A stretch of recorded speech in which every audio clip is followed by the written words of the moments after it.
إن الحمد لله نحمده ونستعينه ونستغفره ونعوذ بالله من شرور أنفسنا وسيئات أعمالنا من يهده الله فلا مضل له ومن يضلل فلا هادي له وأشهد أن لا إله إلا الله وحده لا شريك له وأشهد أن محمدا عبده ورسوله يا أيها الذين آمنوا اتقوا الله حق تقاته ولا تموتن إلا وأنتم مسلمون يا أيها الناس اتقوا ربكم الذي خلقكم من نفس واحدة وخلق منها زوجها وبث منهما رجالا كثيرا ونساء واتقوا الله الذي تساءلون به والأرحام إن الله كان عليكم رقيبا يا أيها الذين آمنوا اتقوا الله وقولوا قولا سديدا يصلح لكم أعمالكم ويغفر لكم ذنوبكم ومن يطع الله ورسوله فقد فاز فوزا عظيما أما بعد فإن أصدق الحديث كتاب الله وخير الهدي هدي محمد صلى الله عليه وسلم وشر الأمور محدثاتها وكل محدثة بدعة وكل بدعة ضلالة وكل ضلالة في النار. Au cours précédent, nous nous sommes arrêtés au verset 147 de Sourate Al-Baqarah. Donc nous en sommes au verset 148. أعوذ بالله من الشيطان الرجيم ولكل وجهة هو موليها فاستبقوا الخيرات أينما تكونوا يأتي بكم الله جميعا إن الله على كل شيء قدير ومن حيث خرجت فول وجهك شطر المسجد الحرام وإنه للحق من ربك وما الله بغافل عما تعملون ومن حيث خرجت فول وجهك شطر المسجد الحرام وحيث ما كنتم فولوا وجوهكم شطره لئلا يكون للناس عليكم حجة إلا الذين ظلموا منهم فلا تخشوهم واخشوني ولأتم نعمتي عليكم ولعلكم تهتدون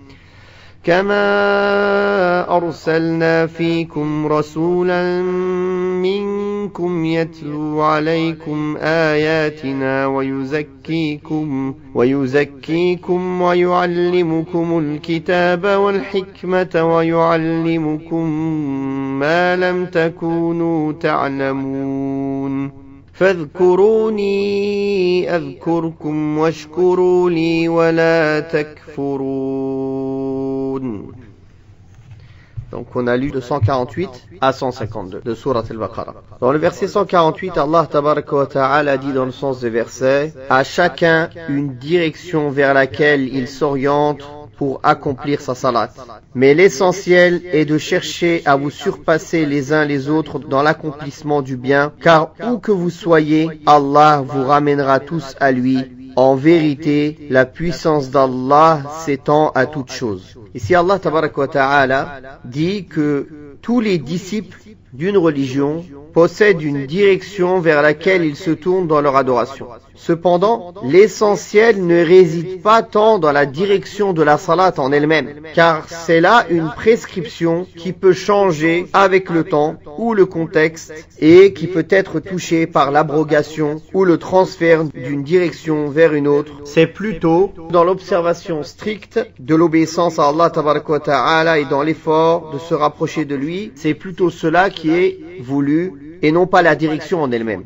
Et c'est dans cette observation stricte que réside le bonheur et le critère de la sainteté. Donc toutes les âmes humaines qui ne s'imprègnent pas de ces qualités, elles perdent en ce bas monde et dans l'au-delà. Alors que celles qui s'en imprègnent, elles gagnent ce bas monde, elles gagnent la grande récompense dans l'au-delà. Toutes les législations sont donc en accord sur ce point-là. Car c'est pour cela qu'Allah Tabaraka wa Ta'ala a créé les êtres et c'est ce qu'il leur a ordonné, subhanahu wa ta'ala. L'accomplissement du bien comporte toutes les obligations cultuelles et tous les actes surérogatoires comme la salat, comme le jeûne, comme la zakat, comme le pèlerinage et tous les actes de bienfaisance qu'Allah Tabaraka wa Ta'ala a décrétés en islam.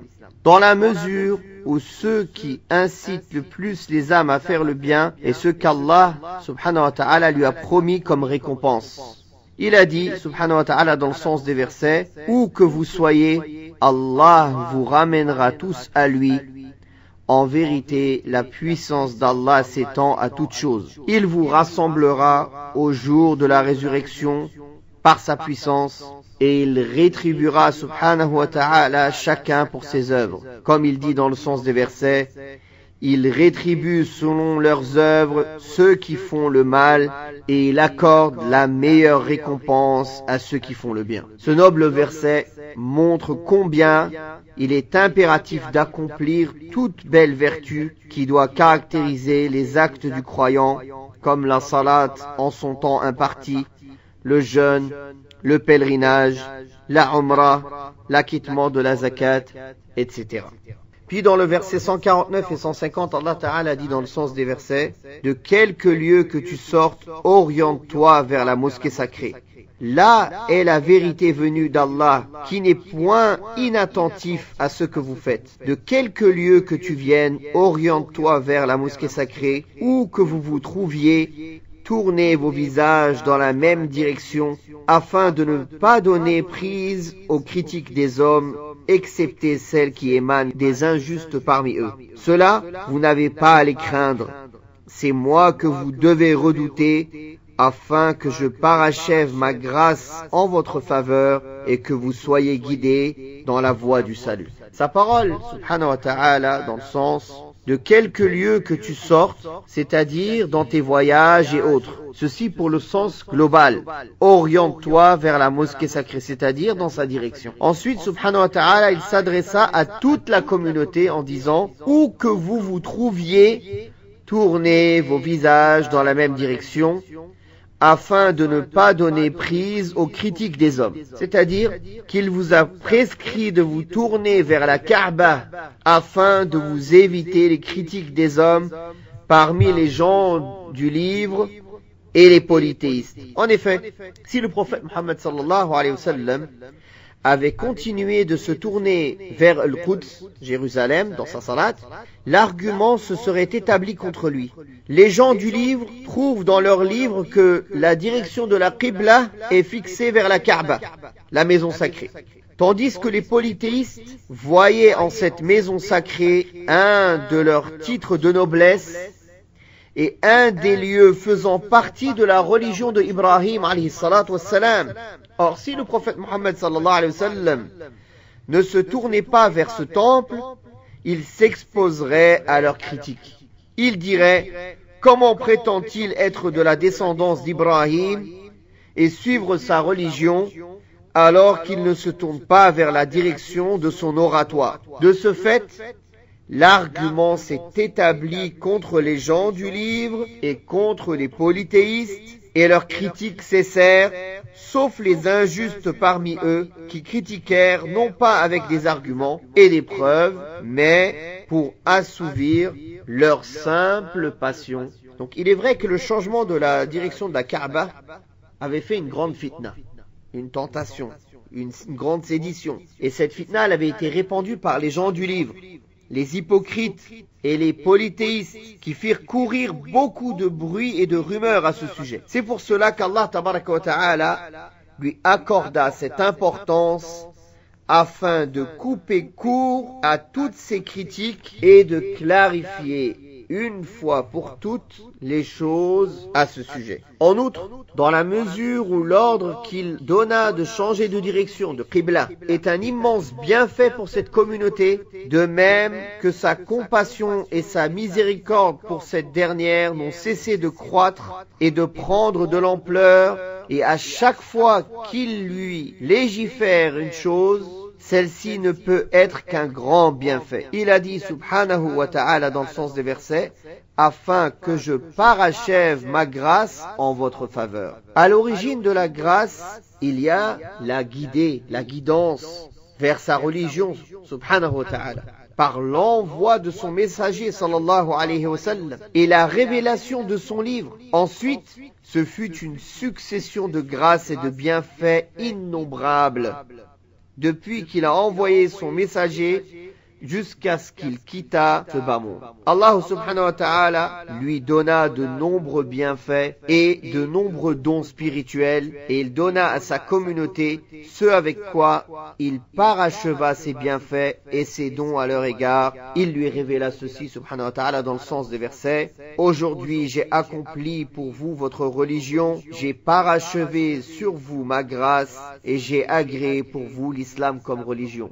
Al-yawma akmaltu lakum dinakum wa atmamtu alaykum ni'mati wa raditu lakum al-islam dina. Puis Allah Ta'ala dit dans le sens des versets du verset 151 et 152 de Sourate Al-Baqarah: c'est ainsi que nous vous avons envoyé un prophète choisi parmi vous, qui vous récite nos versets, vous purifie, qui vous enseigne le livre et la sagesse, et vous enseigne ce que vous ignoriez. Évoquez-moi, je vous évoquerai, témoignez-moi de la gratitude, et ne me reniez pas. Allah subhanahu wa ta'ala dit que sa grâce en votre faveur consistant à vous tourner vers la Kaaba et son parachèvement par les lois et les bienfaits afférents ne sont pas les premiers dons de sa part, subhanahu wa ta'ala. Puisqu'il vous a déjà fait grâce de l'envoi de ce noble prophète sallallahu alayhi wa sallam, issu de vous, dont vous connaissez la parenté et la sincérité, de même que l'intégrité, la perfection de ses vertus et la compassion pour vous. Puis il dit, dans le sens des versets, qui vous récite nos signes. Ceci englobe les signes coraniques, c'est-à-dire les versets du Coran, et les autres signes d'Allah tabaraka wa ta'ala dans sa création. Il vous récite les signes évidents qui distinguent la vérité du mensonge et la guidance de l'égarement, et qui vous montrent l'unicité d'Allah et sa perfection, ainsi que la sincérité et l'authenticité de la mission de son messager sallallahu alayhi wa sallam, et l'obligation de croire en lui. Il vous montre tout ce qu'il nous a communiqué comme information sur l'au-delà et les choses de l'invisible, pour vous diriger sur la voie droite et vous donner la science de la certitude à ce sujet.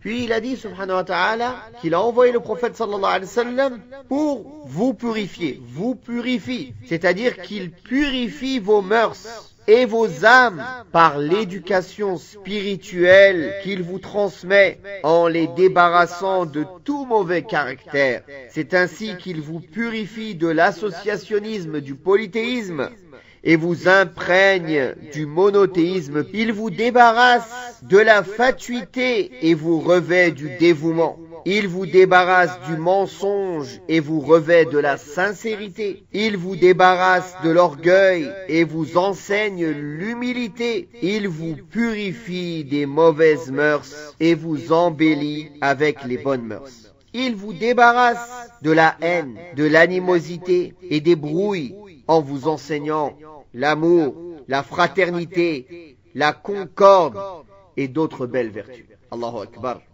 Où sommes-nous de cet enseignement du prophète Mohammed sallallahu alayhi wa sallam avec lequel il est venu? Puis Allah Ta'ala dit en parlant du prophète sallallahu alayhi wa sallam: vous enseigne le livre, c'est-à-dire le Coran, ses expressions et ses sens, et la sagesse.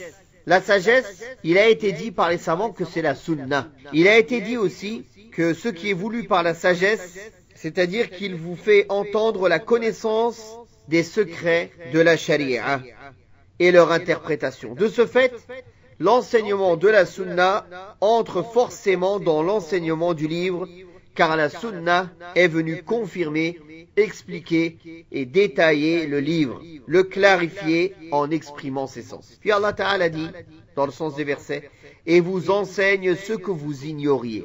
Parce qu'avant la venue du prophète Mohammed sallallahu alayhi wa sallam, ils étaient dans un égarement évident, n'ayant aucune science et aucune bonne vertu.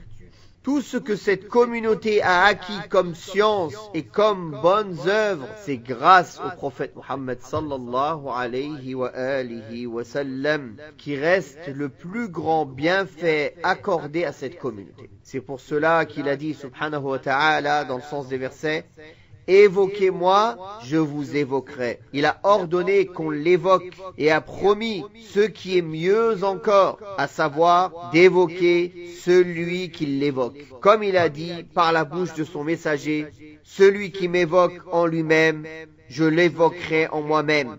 Et celui qui m'évoque dans une assemblée, je l'évoquerai dans une assemblée meilleure que la sienne. Certes, la meilleure évocation d'Allah tabaraka wa ta'ala est celle qui est complémentaire entre le cœur et la langue, c'est-à-dire qui comporte l'évocation du cœur ainsi que l'évocation de la langue.